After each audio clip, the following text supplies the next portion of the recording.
Հիմա էլ ընդդիմությունը մեզ մեղադրում է, ասում է Արարատը խլում են մեզանից, որովհետև կնիքների վրայից դուրս է գալիս։ Ախ հնարավոր չի ձեզանից խլել այն, ինչ որ ձերը չի։ Արարատը պատկանում է այլ պետության։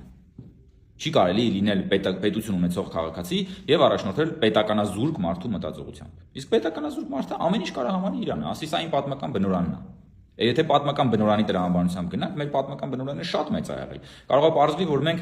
միանգամից պատերազմ ենք հայտարարում տարածաշրջանի բոլոր երկրներին։ Կամ որ ընդդիմությունը էլի ազգային ժողովում շատ է ասում, ասում է դուք խլում եք մեր ինքնությունը։ Կներեք, որ ինքնությունն է ձեր ինքնությունը։ Պետականազուրկ 17-րդ դարի հայ գյուղացու ինքնությունն է ձերը, թե 21-րդ դարի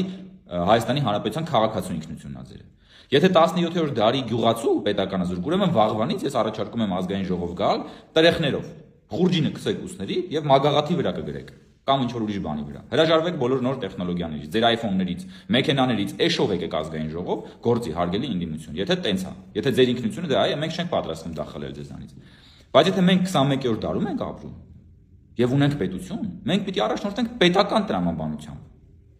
Եվ եթե ինչ-որ մեկը առաջարկում է, որ մենք պիտի բոլոր երկրների տարածաշրջանի պատերազմ հայտարարենք, ուրեմն իրենք պիտի սեփական կյանքով այդ պատերազմում գնան կռիվ տան։ Պատրաստ են դրան։ Հին Հռոմում, երբ որ շինարարները կամուրջ էին սարքում, նրանց ստիպում էին կանգնել այդ կամուրջի տակ,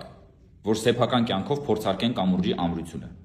Հիմա ընդդիմությունը, որ sense խոսում է, պատրաստ է ինքը սեփական կյանքով,